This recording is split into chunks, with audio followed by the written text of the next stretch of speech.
all do a quick round of introductions. Let's do that. So, for people who I haven't seen before, Sean, I haven't met you before. I'm Ariane de Bremen. I'm the Executive Director of the Global Land Program. And you're here with a group of friends and colleagues who I think know each other, but I will tap from the IPO, Riley. Yeah, my name is Riley Auger. I am the program manager and network lead for the International Program Office at GLP. So I'm sure you guys have all seen messages come from me, and I help run the hub and the community programming. And I will pass it over to Mary. Hi there, I'm Mary Reed Wahidi, and I'm with the U.S. Nodal Office. Uh, I feel like I'm just kind of in the shadows of Nick Magliocci. He's the expert. He's the one he founded the office, and I'm stepping in for him. It's unfortunately he's not able to be here today. I've been with Nick in the Nodal Office for about 6 months, so I hope I can shed some light on what we've been up to, but just let you know, he's really the expert, but we'll go forward. And he kind of helped pull all this together. I'm sure some of you guys have met him, so. And we're all at the University of Alabama as well. Great. And yeah, we'll talk more about the US Nodal during our call. So that's fantastic. Thanks, Mary.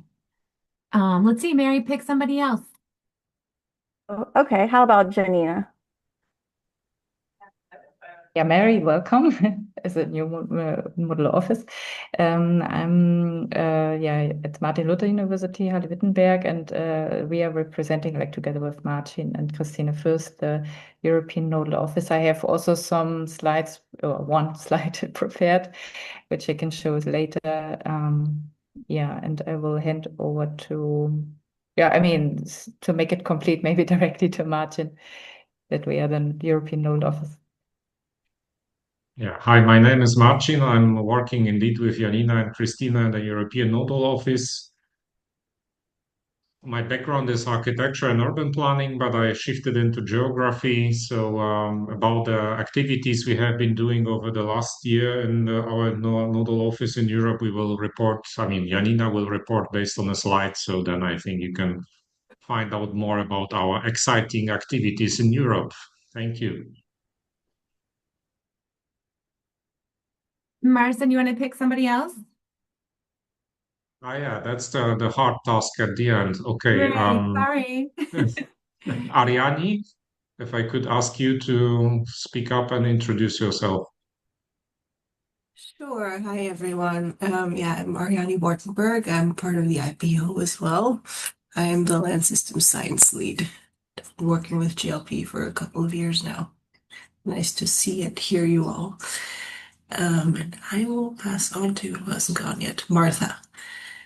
Thank you, Ariane. Well, I'm Marta Bonilla. I'm a researcher based in Mexico. I'm also part of the CSC.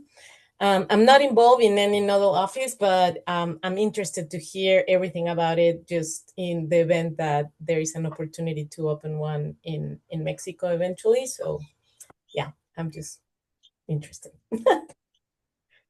And I think that's all, right? I think that's all. I mean, I think we have Sean, but Sean, can you speak up? I might take Sean out of the meeting. I feel strange about having people in who can't text or say anything. Sean, you want to try to say something?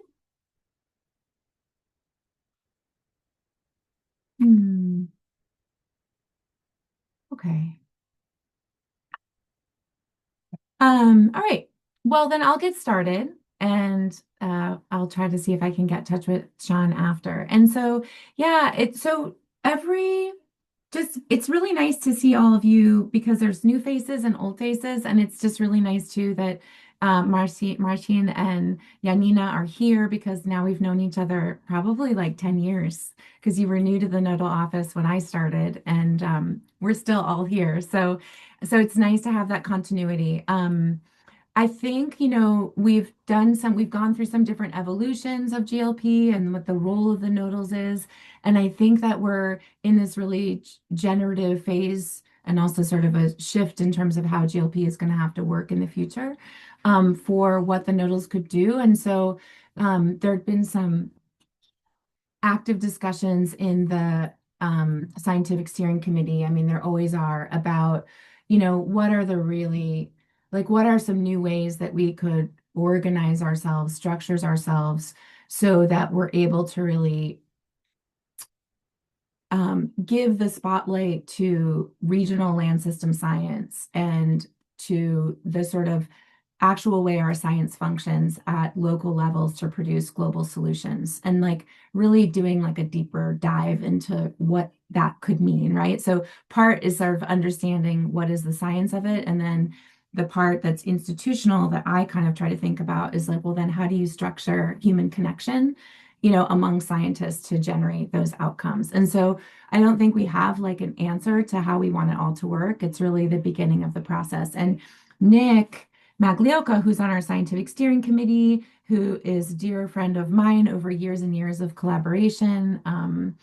I've collaborated with him personally on some of the own science that I did with NASA Land Cover Land Use Change Program. He's now on the scientific steering committee, and he's been doing great work doing regional land system science in the United States and trying to kind of define what that could be in terms of an approach in the United States to generating locally relevant or regionally relevant land system science. And so that's kind of how this whole sort of session was born. I'm going to go through a few slides that I did.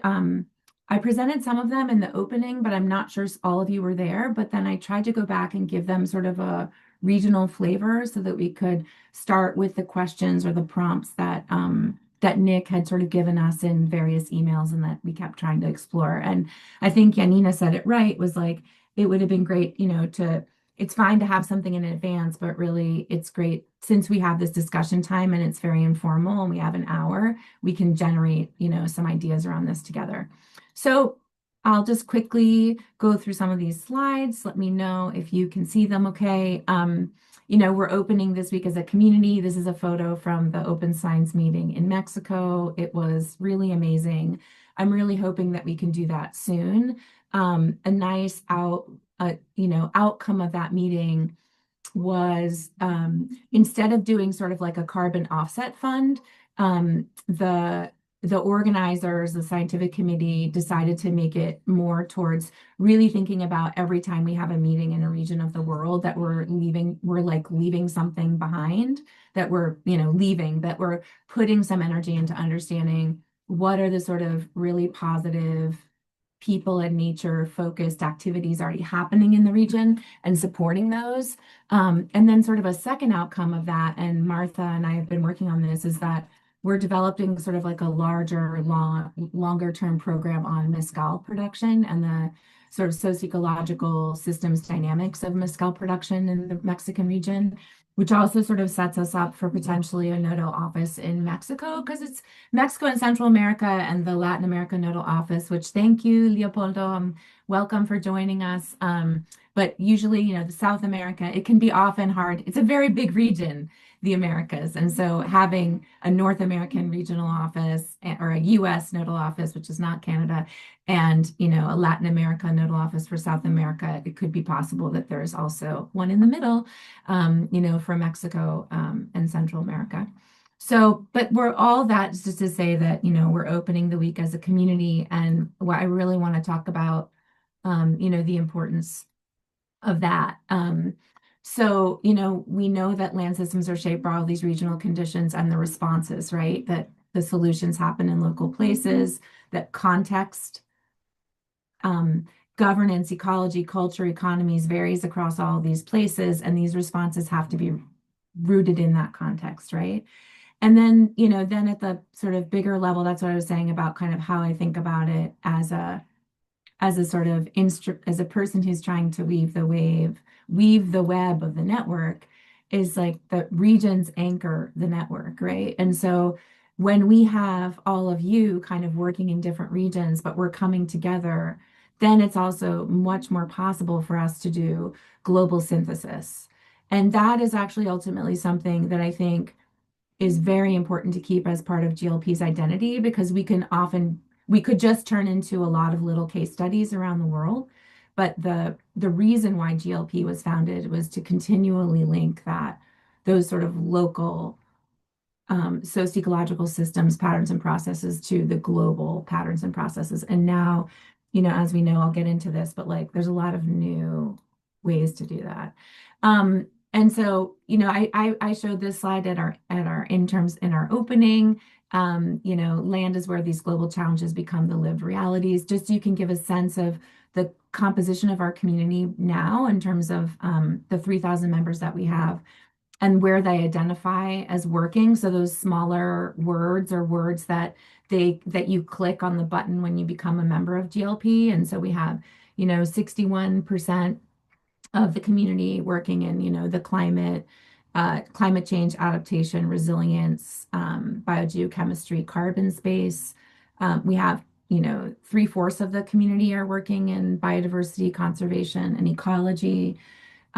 There's still a very substantial 37% really working about these cross-scale interactions. And then sort of the bedrock, this other sort of foundational component of how we work and the interdisciplinarity of the way that we are looking at our science and the answers that it produces is connecting everything to land use change and management, like how we're using land, the governance of land, tenure, conflict, livelihoods. And then the nexus approaches are also really important as we think about competing claims, for food and water and energy. That's also, a really important part of how we're working. And then, of course, I think this is growing a lot in our work, and the more that we can link it to the rest of the ways, these kind of other approaches and ways of understanding, other kinds of science like ecology, remote sensing, the ways of knowing and understanding and knowing that, or sort of being rooted and developing research projects that take into account those multiple ways of knowing as much as possible is also sort of, I think, part of the core of what can bring us together as a community, and what makes GLP really, to me, still so special and unique out there in the world of all of the different kinds of societies that you can be a part of and communities that you can be a part of that are all important. So I just, this was a slide, it's on our website. And the reason why I put it here is, there's still, and I didn't circle it, these 6 nodal offices. And I think the reason why they're not circled right now is because we're not super connected and we don't really have. Sorry. Oh, Find can you not see it? Sorry. There. I have it's weird because I have my slideshow up, but I'm like trying to see your faces. Thank you for letting me know. So yes, this slide, I have these different little circles that I put in the opening presentation, but to be honest, I didn't circle the nodals and I kept it in there for you guys to see because at right now, I think even though a lot of the work that's going on in the nodals is really important, it's not at all coordinated. We're having a really hard time, other than a few offices that are consistently responding, we're having a really hard time pulling the whole network together. And part of it is because we're so far away from each other, but part of it is because whatever ways that we've worked, maybe in the nodal office guidebook, the most recent thing is that this nodals would be self-governed and every 6 months they would organize their own meeting and get together. But clearly we need more support than that. But we have to figure out, we like the IPO, and we're also running out of funding. So, we're not in a situation we've built a lot of new tools that we can potentially use, but it's really a turning point of sort of saying, how are the nodals going to function and how are we going to work together? And so I'm going to get into the final section of this and my questions because I really want to give us the rest of the time to talk. And which is just, this idea that like the IPO is not leading GLP and neither is the SSC. The network is held together by many forms of leadership, right? And of course, the members are the basis for everything. Working groups recently have really become an important axis of activity, thematic activity within GLP. Most of the sessions, I'd say at least 3/4 of them were organized by working groups. And the nodals and working groups are not mutually exclusive. We're very flexible. So it's like a a nodal office can really just have a working group type theme. And I see that, Janina and Marcin, with your work, the urban focus in Europe is incredibly important and regionally relevant. And we learn a lot from that. And so weaving that in, and clearly in the southeastern United States now with the US Nodal Office, we have like very specific sort of a lot to potentially share with the world in terms of small scale agricultural systems and upscaling. And the regional office in South America has so much to teach us about cross-scale interactions and global commodities. So these things, like, we haven't kind of pulled them, together, and we, as much as we possibly can. And so, when we think about there's all these different kinds of leaders, and what when I say what GLP endeavors to do for members, like what the SSC and the IPO who spend more time working on it and thinking about it, is we want to support you as scientists, but we want to support you as a network. And so that to me is the goal today, is like, how do we help, connect you better, help you convene better, help the work that you're doing kind of come into new formats and amplify that so that it gets to the people that need it. That was this. My slideshow. And then this is the stuff, that I think you all know that our scientists are already doing, is like, I think across and independently as individual scientists, you're all, generating knowledge that works to understand change, to illuminate the trade-offs and make visible all these competing claims, and then to support action, and there's different balances across that sort of continuum, but that's all kind of the basis of a lot of our work. And I don't want to get too deep into the slide. I can share all these out later because I'd rather spend the rest of the time with you guys actually talking. But this is just the scientific steering committee put together with the IPO, sort of what are these sort of three main thrusts of work as a community through our theories of change, like how do we create impact? And that is, through the support of the science community, the OSMs, this new journal, new types of reports, papers, but your nodals are there, right? Like as generators of science.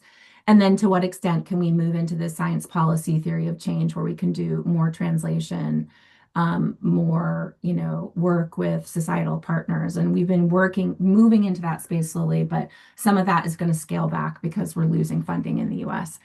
And then the third area is really just this dedication to helping raise the next generation of land system scientists. And being global means being outside of academia, in the sense that we need to offer these educational materials, this network richness that we have, and kind of equalize if there is a global north and south, but like make these platforms open, free, accessible, so that we can be training people around the world and through all different kinds of contexts and across different kinds of educational backgrounds. So those are sort of our commitments to how we work. And what we're trying to do. And so that's the last thing I wanted to say. And you've seen this in several emails, but I think, for Nick, the goals of the session were really trying to kind of figure out, well, for one, like, and these are big questions, and I hope we can have several meetings on them. I almost feel like it should be like an all-day workshop. But the first one is this idea of what's the value proposition of nodal offices to the regional GLP members? So, who are the members in the regions? And we have some of that data already. Like the IPO knows where everybody lives. Now it's on the hub, so you guys can see everything. You can see where all your people are. But we can also, and Riley can help with this too, is like we can give you better tools to communicate with your members, or with the people in your regions. But then what are we communicating about, and what are we doing? The role of the IPO is like, we have been kind of not doing very much, and we want to know if that's the right move or what can we do. And then as we're sort of winding down capacity in the US IPO, like what would be the things, if you could pick one most important thing that the IPO could do for the nodals, what would it be? And then this idea of the sharing experiences, right? Like I think Nick really wants to understand, as a nodal office coordinator, and his team is like, and I kind of said, well, we haven't really been doing a lot in the last couple of years, but what are the things that have gone well? What are the things that we can learn from because they're growing their nodal office? And then what new models and collaborations can we create? And I think that was really the goal for him, of the entire session. So with that, I mean, I would love to hear the updates for sure. I wonder if it might be good to have just a few minutes of open time about what I've just presented, so you could add to or change or, just just have a little round of thoughts first, and then we could go and do the presentations. Feel free to chime in. I love a couple of comments that you made stuck out to me, Ariane, especially making sure that you have these resources that are available. That's always been key to everything that I've done in my career, thinking about open access, especially when you're working with a global community and you're working with either researchers or students or practitioners who don't have access to a lot of resources. And I think in the US, we're starting to appreciate that more and make that a priority. But in the past, everything seemed to be behind a paywall. And so I think that's a great priority. Absolutely. Just put as many tools out as you can and make them open. And the other thing that's chimed with me is, and I think we talked about this, that global synthesis and thinking about the universality of what we do. And so just really quick, my background is I'm an anthropologist by training, and before I came to the University of Alabama recently, I was at Mississippi State University, and my funding was primarily and research was primarily with USAID. And so I have a background in global health and food security, a lot of work with global development, and thinking about marginalized social groups. And my focus was in Africa and Southeast Asia, looking at farmers and fishers, small scale farmers and small scale fishers. So when I came across Nick and his work in Alabama and the GLP, especially, I was like, I'm coming, I'm joining you. Like we're going to work together. I'm going to join the GLP because I saw the GLP as a potential way to continue that universal work, because I've always seen that, like, when you think about marginalized groups and fishers and farmers and these people across the globe, there are so many similarities that you want to continue that work that has been done, building off of the stuff that we've done with USAID and going forward. And I think that this network has a lot of potential to kind of go beyond our niche and think about how we can connect the pieces on a larger global scale. So that's really exciting to me. Thank you so much, Mary. It's very exciting. It's great to hear that.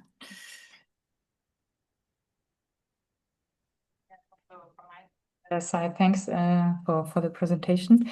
I have just a few questions. I mean, for me, it's interesting that the majority of GLP members is in the US. So was it increasing over the years? Do you know that? Oh, no, I mean the majority of the members? No, the majority of the members aren't in the US. You're saying, But there was a yeah, slide, I think, yeah, on this one, right? yeah. Well, no, it's always been that way. It's just that when you add Europe up together, then it's really kind of like proportion. Yeah, it has kind of always looked like this. Mostly, I think, just because people are spread out. Yeah. Well, the affiliation is in the US, yeah. It's because the countries are smaller, right? So if you took us by state, we'd probably have the same colors as Europe. Does that make sense? Okay, just, so it's a statistical yeah. Here, hold on. Let me get back to that quiz slide. or something. Yeah. Well, it's just this is the legend. It's just the number of members per country. Per country, and then Yeah. okay, yeah. Yeah, that's all it is. It's just where they're distributed across the world. Okay. But I mean, clearly, like the European influence on GLP is quite strong. Yeah, and what's interesting there is that proportionally, it's much stronger culturally than, say, the Asia region is, even though it's got this very large population size. We're running GLP very much like a European US global network, even though it's global. And that's something I'm really trying to work to change, but it's very difficult to do when we're not connected, and it's been very hard. Like Sean's on this call, but he's not answering. I've been, I stayed up last night for 3 hours trying to connect with anybody who would talk to me. Like I got one, great SSC member who lives in Beijing, but it's challenging. A positive meeting I had was with there was a whole new group for Southeast Asia that met last night for an hour, and that was a fantastic discussion because they were not only talking about research on Southeast Asia, they were talking about Southeast Asian land system science. What does it look like? It was really cool. And it was much more about like the things that they were interested were much more like agrarian studies focused and really like thinking about like the very rapid changes that Southeast Asia is going through, like the pressures from commercialization and the shifts from Sweden agricultural systems. It was a fascinating meeting. So just, yeah, sorry, I'll be quiet just to tell you a little bit more No, what was it's going really on there. interesting. Yeah, yeah. Also, because I mean, we have also in the Asian chapter, Beijing, Japan, Taipei, Laos, Singapore. So, are we also is it one of the aims also to get more than local wise or regional wise? More nodal offices, because it looks now in the Asian area that that's growing there with nodal offices, because also Yeah, new nodal offices. yeah. So the light blue dots are places where there's organizations that are showing an interest in being nodal offices in the future. So Mhm. this is a map that I submitted so we submitted for funding to the National Science Foundation last June. It's not been awarded, and it's very likely that it will not be awarded. Like US science is melting down, and GLP is just like you know, it's just a casualty of this terrible authoritarian shift. So yes, Mekong, there's a really interesting partner in the Mekong Center, which is located in Laos and like kind of focuses on northern northern Southeast Asia. And then the meeting yesterday with the Singapore group was were researchers and groups at the University of Singapore and related. But that was like more like Philippines, Malaysia, Indonesia. And then, the Latin America Nodal Office I already told you about. And so I think it's more just, I think we have a very ecumenical approach. Like people who want to come and do things with GLP and are excited about it and want to generate new work, are kind of welcome. I mean, we haven't formalized any process yet. Everything is, we can take it all very slowly. But I mean, there's definitely more going on there than in some of the older offices that have been around for a while. So, anyways, Marcin. And Yeah, yeah, thank so go you. ahead, Janina. Yeah, sorry. You mentioned already my next question. So how it's now with the funding? Like, are you really like when you would run out of money? Like already October. this year? Yeah, already Yeah. this year.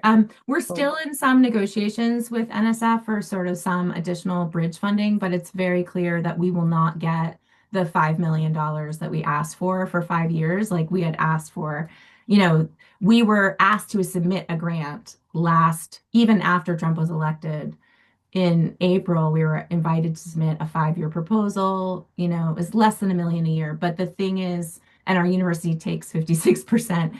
So it wasn't like a ton of money, but it was definitely enough money to have an executive director, Riley as a full-time program manager, Ariani as a part-time science lead, and then Lindsay Barberi, who's not on this call, who was our science policy lead at 50%.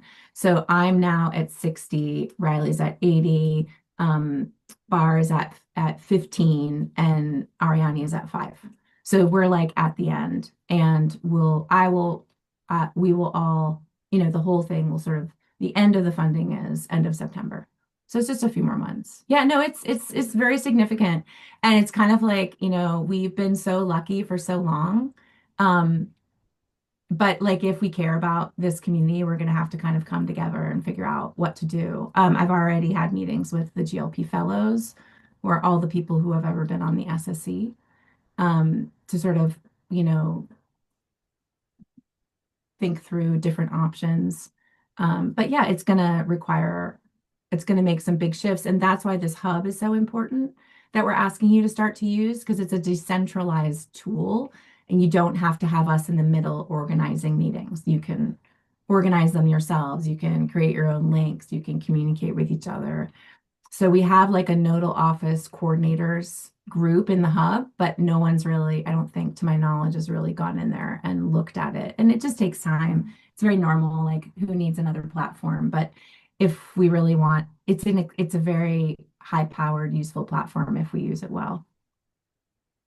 Important information. Yeah, thanks for sharing. Yeah, of course, of course.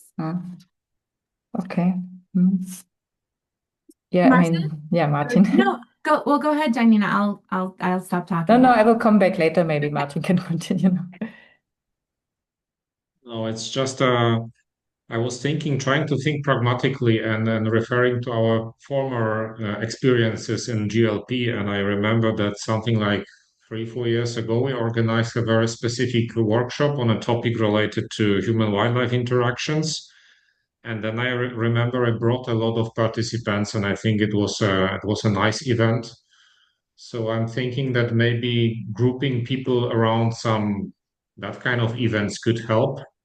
And you mentioned that we are working on that mostly from the so-called global north perspective. And I think in many ways, I think this is true. So just to give you an example, I'm developing a research related to urban open spaces, peri-urban open spaces, and there is a lot of kind of a knowledge and feeling about that in European context, at least what does it mean from the European or American, North American perspective. But when we started to discuss that during the IALE workshop, which we organized last year, and the colleagues from the Global South were opening quite broadly their eyes and saying that they are actually using completely different understanding. So I think that what the power of GLP is and should be in the next years, hopefully, is that we are really supporting this transmission of knowledge between the global north and global south. So if I would take the open spaces, what is the on the top of my working agenda, my research agenda, and also teaching agenda, is that first of all we might need more common understanding of some terms, some basic terms for land use change, and I think that what is meant actually by open spaces is one of the basic terms in land use change science, at least in my understanding. And I'm pretty sure that if we would, for example, work on an ontology of open spaces, we would have a very interesting, results coming from different global north and global south countries. So then, building like this common vocabulary of understanding of specific terms, also using some machine learning approaches. My colleague from Berlin, he's working on that actually. So then from understanding of some terms and some notions into understanding of some challenges, again, I'm talking from the perspective of those open spaces, but I'm sure that there are many other challenges and we could group those challenges related to different components of land use science up to very practical approaches like governance and policy approaches. So that is something I was trying to think for myself, how I would like to, in what kind of activities, for example, I would like to take part in the future of GLP. And again, the big strength of this network is I see it as a global network. So if you are saying, Arianda, this is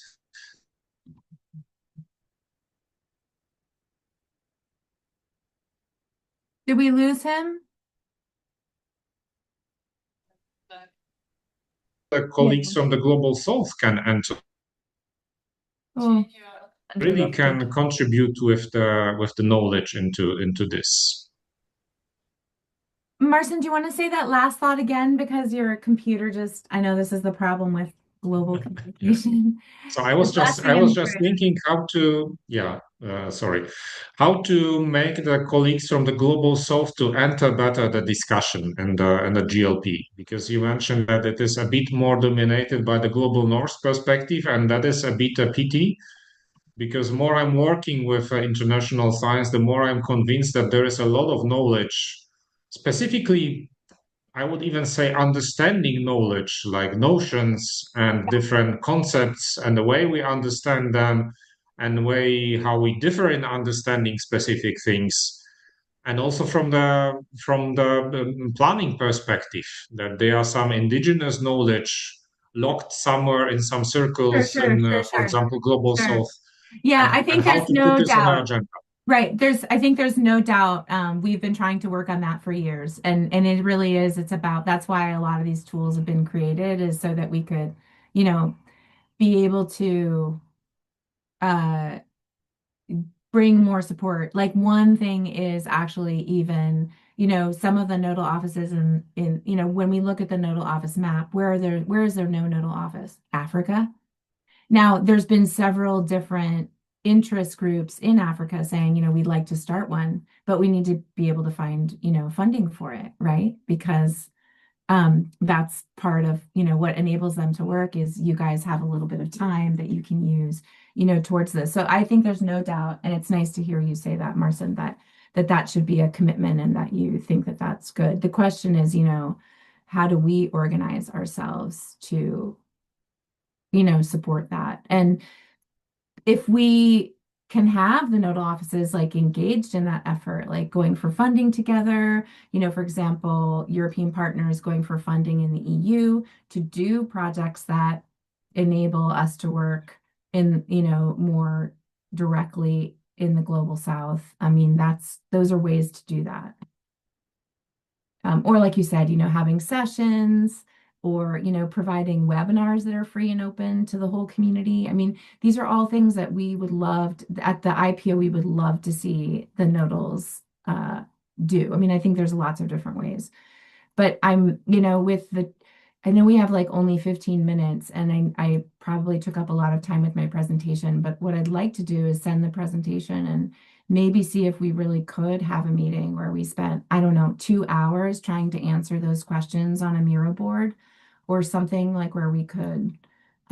Or Riley, we did create like a Google sheet with the questions in it, and we could try to answer them offline, like in the next, couple of weeks, and then see where we end up with, with those answers to those questions, like for Nick. So, um, we have the question of value proposition, the role of the IPO, new models and collaborations. Like we could each, put our name down and sort of try to put together a list of ideas.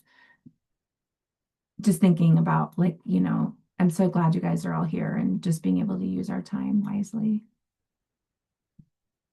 Maybe one last suggestion, which I'm struggling myself when I'm thinking and working on this global north, global south aspects. There is a very difficult and very tricky actually to have some funds which can cover this cooperation. So of course in Europe we have different funds. We have Horizon Europe, super competitive. We have Coast, what Janina is working actually at the moment. We have funds in Europe, but they are focused on European countries. But if I would like to, for example, organize a nice workshop with colleagues from GLP, from the Global South here in Halle, how to finance that? That's what we're trying to figure out. And we have done some. I mean, the remote sensing working group, for example, we haven't been successful yet, but submitted a proposal to the Volkswagen Foundation, and definitely half of the members needed to be German, but the other half didn't. And so we capitalized on that to bring in members from other regions to create that exchange. But yeah, it's a big challenge. I mean, the BioVersa proposal's also super competitive. I've tried to go for them before without success, but sometimes the countries can align where you can, it has to be a contributing country, and it'll be like Togo, Canada, and Spain or something strange. Those have been very hard to also figure out. But I mean, that's the thing. I guess maybe I'll say one last thing about funding, which is that we're very clear at the IPO, and it's been a difficult shift for us. It's taking a lot of energy, but I think it's worth it, which is that, global science infrastructure funding is over. It has been on its way down for the last 10 years, but what was built, to support, collaboration on solving the problem of climate change and then global change through the IGBP, which we were all a part of, is gone. And Future Earth has just been a slow decline. I mean, Future Earth has gotten cut off Future Earth US has gotten cut off before GLP because GLP is considered that valuable still. I mean, people at NSF are still trying to fight for us. Like there's no question that people think the network is valuable. So how do we convert that value into something that looks good to philanthropic funders? Well, we have to shift our whole story about like we like to do science and science is important to like we are going to we are going to create these impacts for society, which I think is, it's I know a lot of scientists feel uncomfortable in that space, but it's kind of the only way we're going to get funded, in these days. And it also aligns with our value proposition of what GLP wants to be. I mean, we're like again, I love Yale, but Yale is a really great scientific society, right? And we're trying to do GLP is a little different. It's like we're trying to be a group of scientists, but we're not being shy about our normative agenda, which is actually transforming land systems for the good of people and nature. So, anyways, it's going to be late. We won't get funding in time before our funding comes off, but it doesn't mean, but I won't have a job. So I'll be great writing anyways. We'll still be kind of working through all of the little ways that we can possibly do this. Which is why, again, like if it's a distributed network and going back to these questions again, like those little things, like doing a webinar or having a time together every 2 or 3 months, is free. It takes extra effort and time, but it keeps us connected and it keeps the network going without the money. It takes more from us as people, I guess. And it does take coordination, which we realize we haven't always done for the nodals as much as we wanted to. It's challenging to coordinate everybody. But hopefully the hub can be a support for that. I think you're right. I think having regular meetings sets that sort of habit of meeting. Mm-hmm. And I'm with you, Ariane. Although I'm working and I enjoy working with Nick, I have plenty of time to write grants as an underemployed scientist as well. Yeah. So we're gonna stick it out, and I agree that like maybe just having that optional but Great. regular writing session or thinking session or working session would be something that I think our team would be on board with. Awesome. I love it, Mary. Yeah. And that's the mode we're moving into for sure. Yeah, and Bar was thinking about actually having sessions where we get online and like work together on some of that, like just even the network, Marcin, like, trying to find times where we get together with our African colleagues and we say, like we actually have a session where we call together people and be like, what are the things that you want to work on? Like, and to start to kind of build ideas together with partners in the global South. I can share this idea that we've been trying to get funded for years, but haven't been able to quite find it. But it was called the Catalyst Fund, and it was like a $300,000 fund for GLP scientists to get workshops together to work with partners that were embedded in the International Land Coalition. So they call them like national country strategies, but it's like basically they call them like their tables, like their national tables. So like there's a group in Tanzania that's affiliated with the International Land Coalition, and they have certain sort of questions, or they're trying to deal with a law for something related to land governance or biodiversity. And then they ask the GLP to like help them find the scientists to help them. And then we organize a workshop around that. So I didn't describe that very well, but just sort of like, there's some things that we've been thinking about to kind of build these societal partnerships. And that's why Bar was brought on, so we could put more energy into doing that. But we're still just at the cusp. So I'm thinking that because we have some online tools, so I'm thinking right now that maybe if we use one of the online tools just to gather some ideas, and then, I mean, I'm using, for example, Miro quite often. I know that Janina will laugh because she doesn't like Miro, but I'm a big fan of that. But there are And other tools for yeah, sure. So we could use that kind totally. of tools just to open it for some period of time. I don't know, 1, 2 weeks, something like that. So people, when they have time, they can just. Oh, we're losing him again. Can you guys hear him? Because I also very much like the suggestion of a rhythm of things moving forward.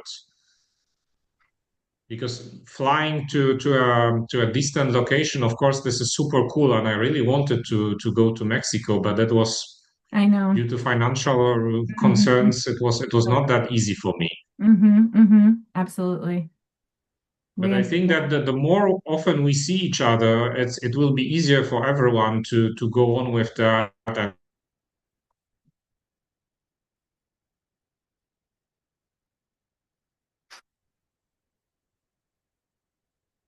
it's from again Iale, but Iale this We're, time they were even meeting to have a coffee together. That kind of things. But I think it totally. really helps It because does. I mean, Absolutely. if we see each other and if we can exchange the thoughts and then say, okay, this is going like that, we have some issues, it helps. It simply helps, and this can generate some nice, ideas and maybe thinking more optimistic about what is going to happen. For sure. No, I mean, that's everything in every sense, Marcin. Like people connecting with each other is really the only antidote that I can see to this entire like global authoritarian takeover, if I can be blunt. It's not just about the Yeah, science, you know? It's like people just we have to keep connecting with each other. And that's again, it's like this is such a kind of a precious resource. Um, yeah. there's such incredible people in this network with such interesting insights and capabilities that like I think it'd be totally worth it. So since we only have a few minutes left, I can't believe I wish we had had a 75-minute session because of course we need more time. But one thing that we could do is sort of in the spirit of that is like the next meeting, Mary and I could, we could decide to organize it. And we have this, if you look at the Google Sheet, Marcin, and we started with that where each person kind of tries to put in for each of the four things, not even a Miro board, but just their ideas, for those topics, then we could try to organize the next session about discussing them together. And I could really try to pull in the other nodals. I mean, I could definitely get some of the newer nodals to be involved. Like I know the Mekong nodal would be very interested, and so would the Singapore, and I'm not really sure. I mean, I think the China nodal office is very interested, but they are very limited in terms of how much they can operate outside of China. So they can do a lot inside of China, but not as much outside. And they were very open to the slideshow that I presented today and wanted a copy and, want to share it inside the country. And then, yeah, I don't know about Taipei and Japan. We might need to find other partners. But does that sound like I mean, I'm just trying to think of action steps, but like, does that sound like a good idea? Is like, it's it's June 16th, so we would meet at the end. Like, when do you guys get back? End of summer, like mid-August? Yeah, mid-August for us. Is that okay? Is that like, I don't think Europe, you guys are probably later, so see yeah, I don't if know. you want to Switzerland always join. always start came back around August 15th, but you guys say in Halle when you guys come back. Yeah, 15th of August is good. Hmm? Yeah. Okay. So like the week after that or something. Martha, does that sound good? Yeah, yeah, the week Yeah, after. sounds Yeah, the really week good. after, just to give us a chance to kind of get ourselves settled. Perfect. Yeah. Okay. Yeah. So we I can think given that we blew through that hour and we have so much to talk about, I think that merits more regular meetings for sure. I think we totally. have a lot that we could still talk about, so I'm with you on Totally. that. Yeah, we were sort of scratching the surface. I mean, and also, I mean, I really I owed you, Yanina and Marcin especially, like, and Mary, you're just starting to get the gist of it, but like I really owed you guys like a kind of a debrief of what's going on with GLP. And it's just been this delicate thing because I can't quite say it on the MailChimp, on the e-news, because NSF hasn't technically told us no yet. So it's like this funny situation that we're in, but I definitely wanted to make sure to take this week of, LSS to like kind of reach out to all, like I said, like the leaders of GLP of which you are a part and let everybody know what's happening. So if you can communicate also to uh Christine, just let her know how things are going and if there's anything else that we can do from our side, we're happy to do that.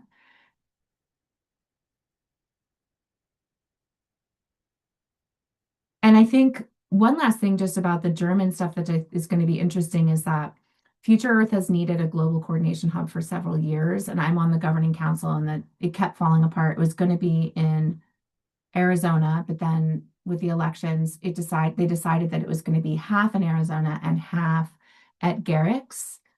So now the global coordination of Future Earth is going to be in Germany, which means that the whole German National Committee of Future Earth is a little bit more engaged and perhaps interested in supporting like global research networks, GRN, that's what we are. So that might be a way of like kind of getting in and seeing if you could access German funds, federal funds, for nodal office activities. It might be worth thinking about. Yeah, I mean, I have even more ideas. I didn't know that you're so short in money. That's why I could have thought about this already earlier. So I have already some ideas where to get some funding, even though competitive, of course. Right. But yeah. Okay, well, we can also talk about that sooner than August. So just send us an email once you have an idea, like if you want to talk about that. The meaning was more that I could have reacted earlier to submit something Oh, because shoot. now it's like Yeah.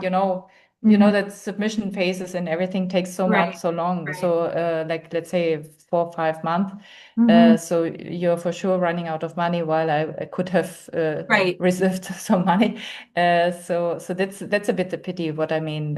Yeah. If I would have known much earlier Sooner. that Yeah. you don't have the money anymore. I mean, the trick has just Yeah. been as they kept saying that we would know. And Yeah, sorry. I can mean, speak. I don't I think can speak to people in that. the US knew Yeah, I how can bad it speak was going to to. get.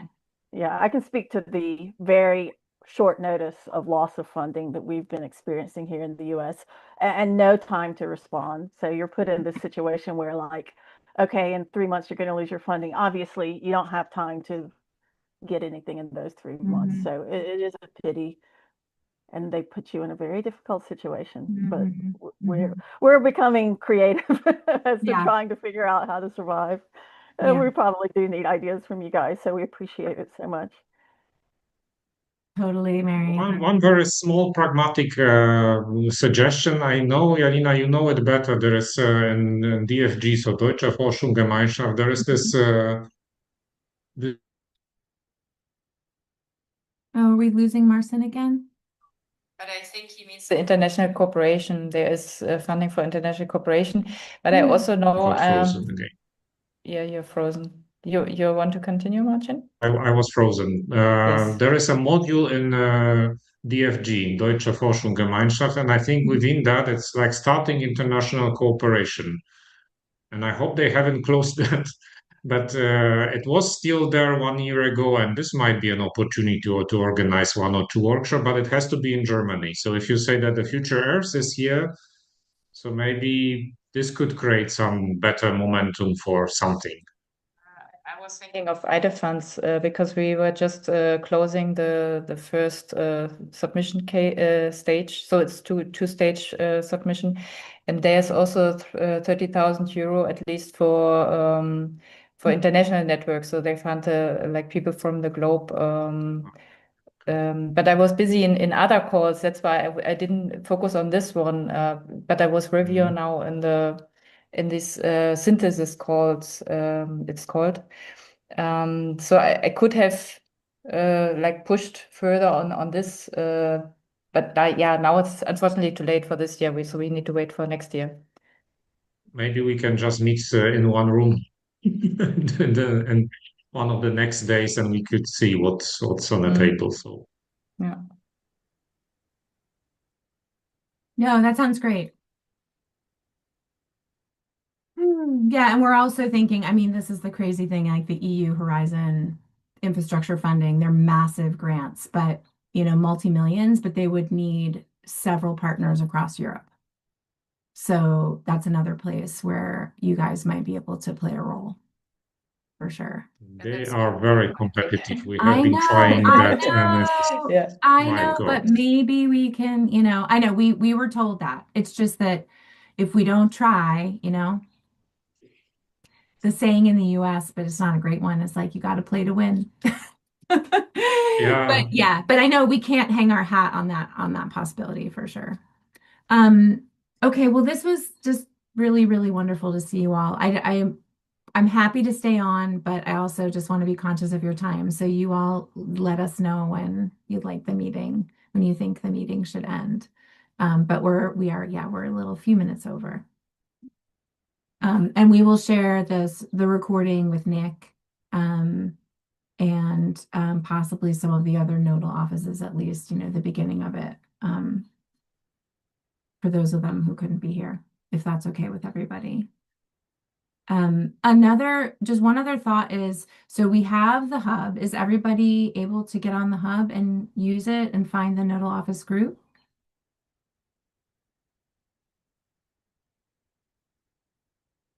Raise your hand if you've gotten on the hub and looked at the nodal office group. Okay, do that as homework, maybe try to get in. And then if you have any trouble, let's talk to Riley, and we can also figure out what other kind of tools we can set up there for us. We can also probably make a linked Google Drive if you guys don't mind using Google, where it seems like it might be useful to store some documents if we're getting into any funding stuff, because I would like to share this like Catalyst proposal, some of the proposal ideas I had with you. So if you wanted to use them for anything, you could. All right.